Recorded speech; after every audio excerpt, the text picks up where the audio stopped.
What's up, everybody? Rob here. So this is a response slash reaction to Stop Normalizing Nazis, socially conscious game design from Extra Credits. It has been soundly mocked by people up and down, and I'm just going to give my own 2 cents on it. I don't think I'm going to have anything too profound to say, but hey, I got nothing else to do. So, yeah, I used to watch Extra Credits a couple years ago. They were pretty good about a decade when they were still associated with The Escapist, but I haven't watched them for some time, and they are taking a turn down the SJW rabbit hole. So, this should be fun, and by fun I mean completely stupid and infuriating. So, yeah, any case, completely unscripted, and without any further ado, here we go. There you are, playing the PvP in your World War II shooter, and all of a sudden, you're a Nazi. Boom, just like that, you're a Nazi. It just happens all of a sudden. Next thing you know, you're goose stepping down the street talking about the Judens. You didn't ask for this. You didn't choose this. Yet there it is. You didn't ask for this, you didn't choose this. So basically, they're saying that gamers have absolutely no agency whatsoever. They're just like... Also, these are some of the worst looking Nazis ever. I mean, they just don't look like Nazis at all. Yeah, these are just like... Yeah. Okay, I'm not even going to comment on that. But whatever. In any case, the point is that, like, yeah, gamers have no agency. They can't possibly make their own choices. They can't possibly have any sort of suspension of disbelief.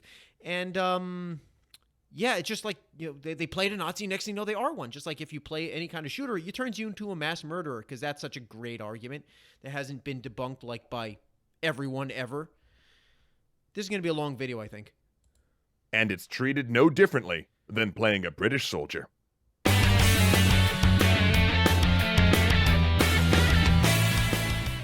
This is bad on so many levels. Oh, do tell. No one should ever have a random chance of fighting for the Nazis. Why not? The game developers can do whatever they want. If you don't like it, you are free to not buy their game. And we should never express that there's no meaningful difference between Nazis and Allied soldiers.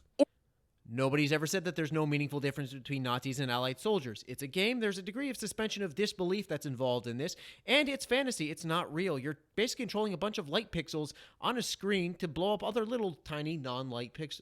Little tiny pixels of light. That's all you're doing. You're not actually committing genocide. You're not actually committing a shooting. And most people can, in fact, actually, and by most, I mean like the overwhelming majority of people can tell the difference between fantasy and reality. Or that they're functionally interchangeable. And they're not functionally interchangeable. Well, yeah, actually, they are functionally interchangeable because it's one set of pixels against another set of pixels. That's it.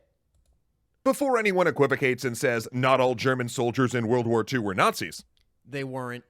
If they were wearing the swastika and are functioning as an arm of the Nazi government, then unless these guys aren't even wearing swastikas, so his own argument falls flat right there. Like, look, it's not... Yeah, it's just... Did you even, like, watch your own videos when you edit this? Like, they're not even wearing swastikas, so your own example fails. And I know what the argument is, like, if they're fighting for the Nazis, then they're Nazis. Well, yeah, I mean, maybe that argument can be made. But again, video game, you're not getting a biography of every player. You're just like, it's a random, like, in PvP, you're given just a random character and you just, like, go. That's it. It's just like, there's no backstory there. You don't have a tragic story. Wife and kids back home. You're fighting for the fatherland because you were conscripted against your will, and you enjoy tap dancing on weekends. Like, it's a game. You show up there, you shoot the guys on the other side. That's it. You're really overthinking this. the game goes out of its way to tell you specifically that your particular character is not a Nazi, then they're a Nazi. How do you know that? Why can't it be the other way around? How do you know that they're not Nazis unless they're specifically told that they are Nazis? Huh? Did you think of that? No, you didn't. In that multiplayer shooter, when it switched you to the German side, did it go out of its way to tell you that the person you're playing was pressed into service under threat of their life? No, because like I said, you don't get a full biography. You get a collection of pixels, and you go to attack other groups of pixels. You're put in, basically, you're just a random person. It doesn't matter because it doesn't matter. PvP, there is no story, so it makes no difference whatsoever. Yeah, that's a big old nope. Oh, and on a similar note, let's please stop forcing people to play as terrorists as well. There you are, playing your modern shooter, and all of a sudden you're a terrorist. You didn't ask for this, you didn't choose this, and yet second verse, same as the first. There it is. I mean, Okay, again, likewise. Yeah, I was playing Op 4 once. I used to play Call of Duty many, many years ago. I sucked at it, so don't ask. It was terrible. But yeah, I was playing Op 4, and next thing you know, I just wanted to, go on jihad and establish a global caliphate, because that's totally how that works. that's literally. This is downright insulting. I mean, I remember when extra credit used to be, an intelligent thing that really gave complex and very nuanced takes on gaming as an industry, gaming as a whole. And now this is just condescending and insulting. Like, you didn't choose it; it just happened. Like, how? Oh, you can't tell that you're turning into a Nazi. Oh, fuck off. Literally the name of your side in the game. Yes, because you're playing as a terrorist, so you get to be a terrorist. It doesn't say what kind. Hey, look, terrorists can come from all shapes and sizes here, people. I mean, one person's terrorist, another person's freedom fighter. I'm not going down that road, but you know what I mean? Like, so what? You're a terrorist. That's only from one person's perspective. And you could be IRA terrorists. You could be like environmental. Look, if you actually read Rainbow Six, the actual book, which I did do. I never played the games, but I did read the book. They're a bunch of eco-terrorists. So there you go. Just pick whatever ideology you like or don't like or whatever. And yeah, you're just terrorists for that group. There you go. Problem solved. Game. We can do better than this. Even if. Oh, I love that. Oh, we can do better. Be better. Just be better. Stop sucking so much. Stop being such a, oh my God, stop being so, like, problematic. You put aside all of the people who have had traumatic experiences with these groups, who have lost loved ones to terrorists, or who have had generations of their families wiped out by Nazis, no one should have to put on the costume of an ideology they find abhorrent without actually opting into it in your game. Actually, that is a good point. You don't have to. You can totally not buy the game. Nobody is forcing you to buy Battlefield or Call of Duty or Rainbow Six or any other shooter that's out there or any other strategy game or any game in general. Nobody's forcing you to do any of the above. Really, it's called capitalism. It's called freedom. It's called free markets. If enough people are put off by having to play Nazis, well then guess what? Nobody would buy these games and nobody would make these games anymore because companies ultimately want to make money. So, yeah, nobody's forcing you to play. If it's that abhorrent to you that, oh, this game has Nazis or whatever, then don't play it. You're not being forced to do so. Good. Glad we cleared that all up. And by making people do so, we get them to stop thinking about it, to stop thinking of the meaning behind these things. Yes, because it is a mindless first-person shooter. You're there to have fun. The whole point, remember, like when games used to be about having fun? Like the whole point of it was like to enjoy yourself and have fun. I remember. We normalize them. We make them. Oh, we're normalizing it now. That's the argument. Look, this is coming from people who say that everything, like drinking milk is a white supremacist construct. Air conditioning is sexist. I mean, everything is racist. Everything is sexist. Everything is homophobic. And you have to point it all out. Well, you're the ones that are normalizing these things when you see Nazis in everything. Everything you see and do is, a potential fascist waiting around. Like Andy No last week was beat up by a bunch of Antifa guys for being a Nazi. When a gay Asian reporter, holding a camera in a public square is a Nazi, okay, you're the ones that are normalizing this stuff by pointing out that everything is Nazi. You're the one that's desensitizing everybody to this sort of stuff. So, again, fuck off with that shit. Just window dressing for entertainment. Those uniforms, those symbols become things that. Are they really suggesting that the Iron Cross is a Nazi symbol? Are they really suggesting that the Iron Cross is? It's been around for hundreds of years. I mean, Otto von Bismarck wore an Iron Cross. The Teutonic Knights had Iron Crosses. It's been oh my God. It's like this is traditional. It's part of traditional German culture going back hundreds upon hundreds of years. It's nothing to do with the Nazis except that the Germans, used it. And they did that solely because it was already part of German culture. Oh my God. No longer inherently. Wait, and are they pointing out the Stahlhelm too? They had, the World War I helmets were, okay, they weren't Stahlhelms. I think they had them in the later part of the war. I don't really know German helmetry all that much. But like, that's not necessarily a Nazi symbol. I mean, they had at least similar looking ones during World War I, at least towards the later parts of it. It's just like, yeah, it's a helmet. It's designed to protect your head from shrapnel. That's all it is. It's not a Nazi symbol. It's a symbol of not dying. It's actually somewhat like a sallet helm. Yeah, which is like 14th century, 15th century, knight's armor. It's vaguely similar to that too. So yeah, it's a helmet and it's a cross. It's an iron cross which has been around for centuries as well. This is nothing here is inherently Nazi-ish.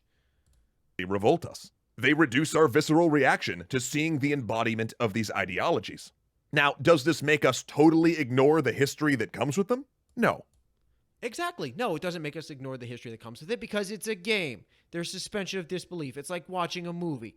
I've watched, I don't know how many movies where people get murdered, people get stabbed, and I've never turned into a murderer. And I think I speak for millions, hundreds of millions of people when I say the same thing.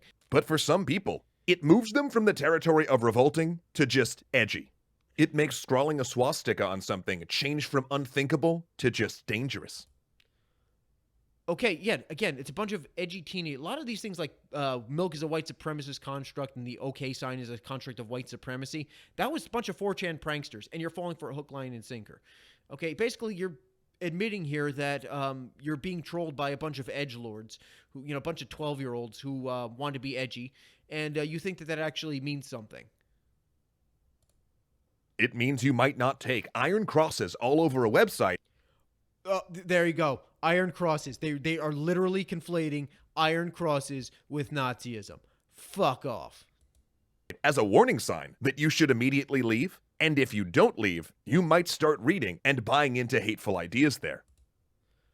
No. Usually people are smart enough to realize that if something has a hateful ideology, like the Jews are controlling all of the media, and they're really controlling stuff, and we need to kill all the Jews, and Hitler did nothing wrong, and all. Most people realize, oh, these guys are a bunch of Nazis, and react accordingly by shutting it off. Or if they already are interested in believe all that stuff, they're well on that path anyway. Like playing a game or not's not going to have any effect on it whatsoever. They're either already going down that path or realize, oh, this is pretty Nazi-ish material, and shut it off. Yeah, and again, the Iron Cross is not a Nazi symbol. It seems like such a small and simple thing, but it's things like this that erode our safeguards against dangers we sacrifice so much to fight. No, it's a video game.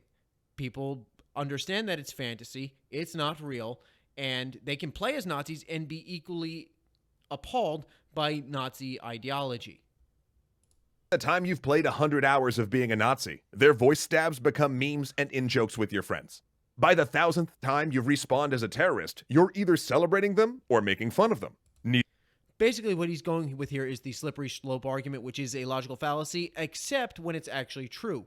And he's not connected the dots. Like, first you play as the game as a Nazi, and next thing you know, you're actually are a Nazi. It's like, well, no, you're not really connecting the dots. You're just saying that, like, oh, it's something that happens.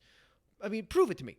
Show me one time a person has, been encouraged to become a Nazi or a fascist or a terrorist. Yeah, and this happens in the United States, or especially in Great Britain. A lot of people would actually go to join ISIS. They go to Syria to fight ISIS. How many of those people were encouraged to do so by playing a video game? Yeah, perfectly fine here living in my Western liberal democracy. And then next thing you know, I was playing Battlefield, and I have this sudden urge to establish a global caliphate. Show me those people. Name me one. Name me one person that was encouraged to do so by Battlefield or Call of Duty or whatever. Name me one person. I'll wait. Neither of which helps the global crisis we have that takes thousands of lives every year. So what? No, the global crisis is caused by a bunch of geopolitical factors that I'm not going to get into right now. It has nothing to do with video games whatsoever, at all, in any capacity whatsoever. You're simply making a statement without backing it up with any sort of facts or reasoning. It's just something that we should just accept at face value. What do we do? That's easy. Don't make them morally equivalent. In the real world, they're not morally equivalent. In video games, like we're talking about here, they're morally equivalent in a PvP setting because they're a bunch of pixels on a screen with the aesthetic. That's all they are. It's just an aesthetic. It's a skin. You go out there, you show up, you shoot the guys on the other side. You either win or lose. You call a bunch of people homosexual slurs. You make references to their mother, and then you go on to the next map or you stop. That's it. That's all there is. Don't make there be no in-game moral difference between your Nazis and your allies. But it's PvP. There is quite literally no story. There's no story there. It's just people. There's a map. You drop a bunch of people there and they shoot each other. That is it. There's no story. There's no plot. There's no dialogue. There's nothing. It just is. It's just there. That's all. It's just mindless, and it is the most mindless form of entertainment there is. End of story. between your terrorists and your counter-terrorist squads. Frame PvP as a training exercise. So literally make the stakes lower. Like make it basically what you're doing is you're saying is that, oh, it really doesn't matter. Like it takes away the visceral part of the game, the appeal of it. And let's take that away. Like we're simulating a real event, but let's take that away to preserve your fragile sensibilities. Or simply take one of your non-odious sides and recolor them so that it's red versus blue. No, again, the whole point is that there's a visual aesthetic. There's a visual aesthetic to it. You have, German weapons or American weapons or British weapons during World War II, modern weapons during the modern age. And, that's the point of it. It has the look, the feel, the aesthetic to it. But at the same time, like I said, there is no actual plot here. There's no plot. There's no dialogue. There's no, there's nothing here. There's nothing to it. It's literally just guys, shooting at one group of pixels shooting at another group of pixels. By turning to red versus blue, that kind of defeats the entire point. It might as well just be playing Halo multiplayer. And nothing against Halo multiplayer. I played it too. It was a lot of fun. But that's not the point. Like that's the point of a game like this, is that you get the visuals of that. Rather than Axis versus Allies. A good example of a game that does this is Rainbow Six Siege. All of your bomb diffusion and hostage rescue multiplayer with no normalizing terrorists. In fact, by having all of the characters as counter-terrorists training for a possible threat, it highlights how real and present of a threat that is. And if you decide that you need to Okay, good for them. What's your point? Like, okay, so Rainbow Six does it. That's Rainbow Six is... I've never played any of the Rainbow... I read the book, but I've never played the game. But that's a thing that the developers of that game wanted. The people who did Call of Duty or Battlefield don't want that. They want the historical aspect to it, and that's it. That's their choice to do so. have both sides be playable. Don't make them interchangeable. Don't have players randomly spawn in as one or the other. Allow play. What about game balance? Like the whole point of these things is that it's needed for game balance. Players to choose which side they're on. Now, of course, this has all sorts of in-game problems, such Yes, for example, people are going to choose massively one side or the other, and the game is going to be woefully unbalanced. as creating shorter wait times for fascists. But you know what? Those wait times could be artificially extended. So basically, you're punishing people for wanting to have fun. So basically, what you're doing is, like, if, say, in their example here, there's a bunch of people who want to be on the Allied side, they have to wait. And now you have people wanting to play on the Axis side. You're going to force them to wait as well, basically ruining the enjoyment for everybody. Like, you're basically artificially hampering people and making them wait longer, just, again, to protect your fragile sensibilities.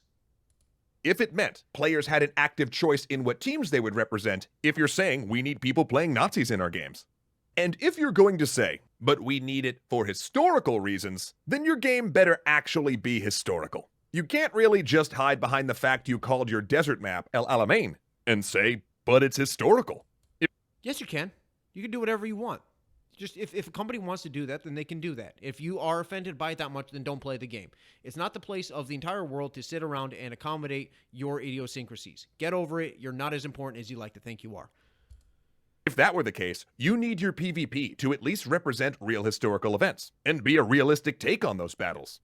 No, it doesn't. Again, they can do whatever they want. And again, they're not actually recreating the Battle of El Alamein. They're just putting a label on a random desert map that, roughly matches the terrain of El Alamein. They're not doing the actual history. They're just calling it that. And yeah, again, in PvP, there's no actual plot. There's no dialogue. It's just random area. People shoot each other. End of story. Once you make both sides balanced, it's also no longer historical. And you can't really say that you need Nazis anymore for historical accuracy.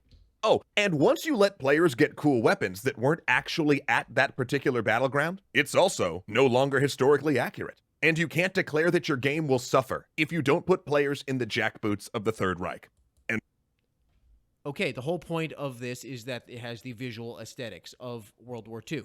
That's the point of the game. That's the appeal of, in this case, Battlefield or Call of Duty.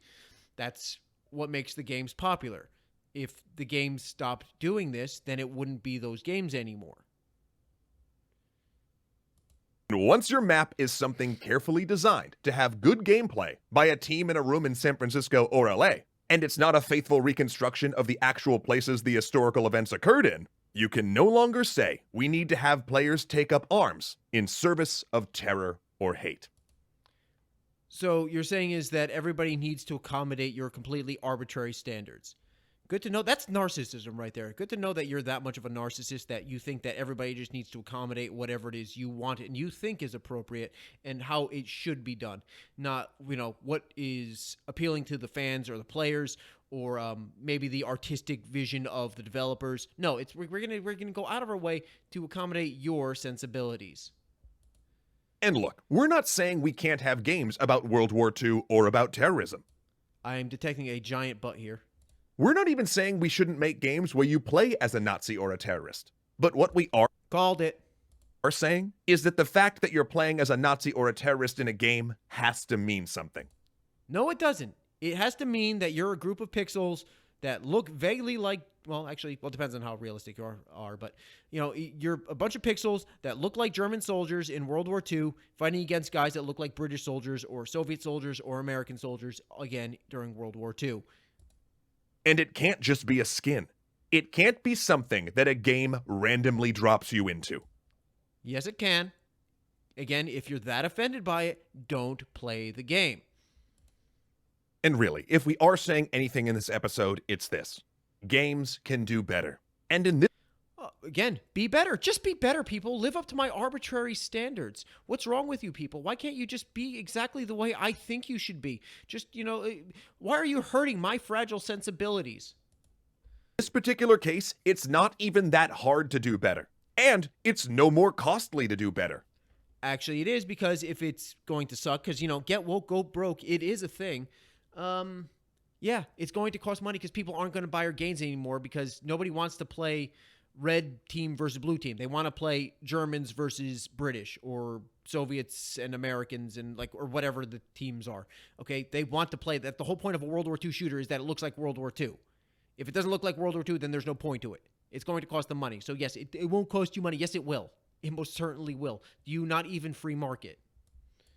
All it requires is that we in the game industry be cognizant of the world around us. And oh, that's a bunch of hippie shit. No, here's the thing. What game developers need to do is make games that people enjoy seeing and enjoy playing. That's it. If you don't enjoy it, if the players don't enjoy it, they're not going to buy it. You lose money. And you know what? Get woke, go broke. They do not have a moral responsibility to promote world peace or become oneness with the universe or solve social ills. Their job is to make money, in this case, by making games that people want to play. If you can't do that, they'll find somebody else who will.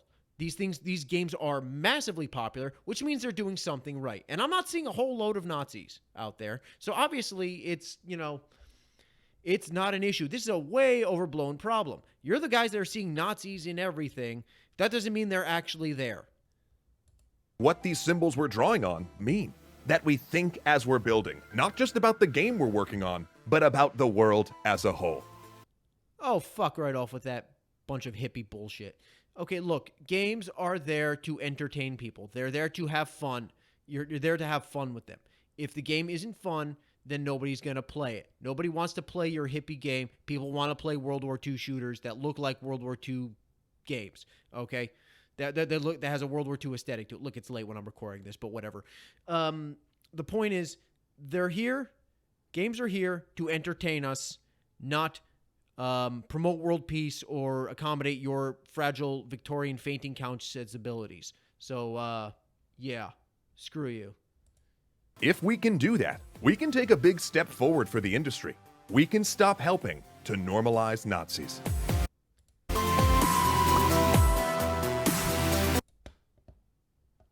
Okay, that's it. Pretty much ends there. I'm not sure. Okay, here we go. All right, yeah. So, any case. Oh wait, I went on to the next video. Oh, okay, did not want to do that, but anyway. Yeah. Here we go. Stop normalizing Nazis. Ooh, I got a new subscriber. Nice. Owen James, nice to meet you. Welcome to the party. Anyway, yeah. Yeah, where was it? Oh, you look how many downvotes this thing's got. Like, it's 162,000 downvotes, 12,000 upvotes. That is overwhelmingly bad. I mean, I think there's a couple things here I want to talk about real quick. I'm just going to sum this all up. People don't like being talked down to, and that's exactly what these guys are doing. They're basically just talking down to us as though we're stupid, and it's like, oh, did you know you're actually facilitating Nazis? Oh, I would never have guessed. I mean, really? I mean, yes, we know that Nazis are evil people. Nobody doesn't know that. It's hammered into our heads, and rightly so. I mean, those guys were a bunch of freaking assholes. But at the same time, though, when you see Nazis in everything, you're the ones that are normalizing them when everything is a Nazi. Like, you know, when you see when Trump is a Nazi, and I don't want to get too political here, but like, Trump is not a Nazi. Okay, but he's literally worse than 1 trillion Hitlers. No, he's not. Okay, you know, I don't like the guy either. I have a bunch of issues with him, but you know what? He's not a Nazi. When, you know, I've been called a fascist because here's what I want. I want free market. You know, I want free market economics. I'm pro-gun, and I'm generally on the right wing, and I believe people that you know, people should face consequences for their actions. That makes me a Nazi. Well, you know, when you have stuff like that, you're the ones that are actually normalizing this stuff. You're the ones that are, you know, basically doing what you're saying here is, you know, boy who cried wolf. You keep saying that there are Nazis everywhere, you know, and there's no Nazis. They're not there. So when Nazis actually do show up, no one's going to believe you. Basically, this is the same logic that they're applying here to is the argument against first-person shooters, stating that, you know, shooters of this type, they lead to, you know, mass shootings, which is just patently absurd. It's just a patently absurd idea. You know, you're basically anti-gamer. This is an anti-gamer video. It's ridiculously stupid, and yeah, it's rightly being mocked up and down. I'm a bit late to the party on this, but I just figured I'd give my 2 cents in on this. Yeah, get woke, go broke. Any case, yeah. So please hit the like and subscribe button. More videos coming out whenever I get around to it. And have a good day. Or don't have a good day. Yeah, don't turn into a Nazi or something. Right. See you later.